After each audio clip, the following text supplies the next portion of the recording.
Ralph Rogers laid the groundwork for what is now the largest privately owned aggregate company in the United States. The company that started in 1908 with a single roadside operation in Bloomington, Indiana, now operates quarries, asphalt plants, and construction units in 6 states in the Midwest and Southeast. According to grandson Rick Rechter, a past Rogers Group chairman of the board, his grandfather started out with nothing. Rogers was not educated beyond the 8th grade. And it's a mystery to the family how Rogers was able to finance the rapid growth of the company during the World War II years. Tremendous foresight was one tool that vaulted Rogers Group ahead, though, as Rogers had anticipated the coming war and had purchased and put into storage a vast amount of construction and crushing equipment. Once the war broke out, Rogers companies built a number of the bases that trained U.S. soldiers. Rogers was even the stone supplier for the Manhattan Project in Oak Ridge, Tennessee. And he got the contract because he promised to be supplying stone within 30 days. Perhaps Rogers' greatest asset was his people.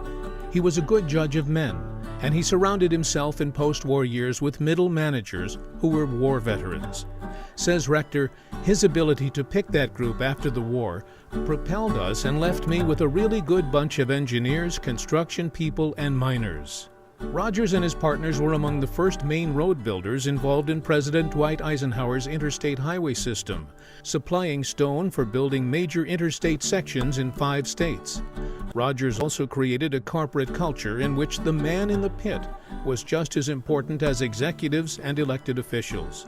As Rogers Group president and CEO Jerry Garrity says, he had the spirit of a true entrepreneur because he expanded the company into various geographic markets based on where the opportunity would be.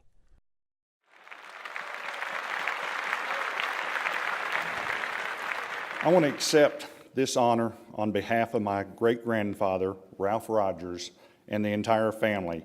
I want to thank Pit Quarry for recognizing Ralph Rogers as a leader in the industry and putting on this wonderful event.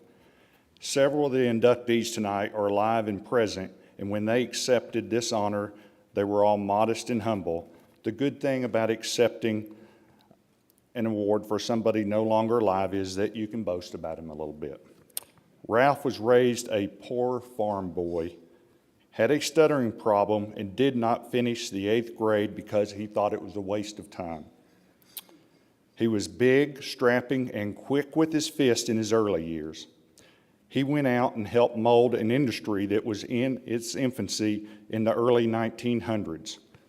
He would partner up with various individuals, bringing the teams of mules and a steam engine to different road sites, and finally settling down at a permanent location in Bloomington, Indiana.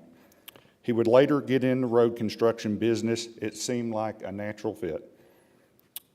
He was a dreamer, and that led him to expand into other states, often entering a market with a large job such as an Air Force base, dam, or large road job, and then stayed after the job was done to serve the local needs for crushed stone.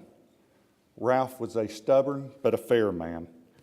He had the ability to know what type of person he needed to get the job done and the ability to hire that type of person. He valued his employees and treated them like family. He gave back to the community in many ways and laid a foundation of giving that is still one of Rogers Group's core values.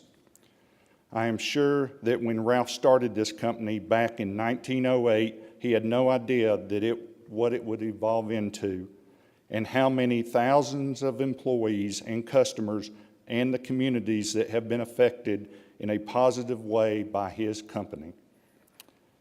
I would like to think that if Ralph was looking down on this company he started 106 years ago, that he would be proud of it.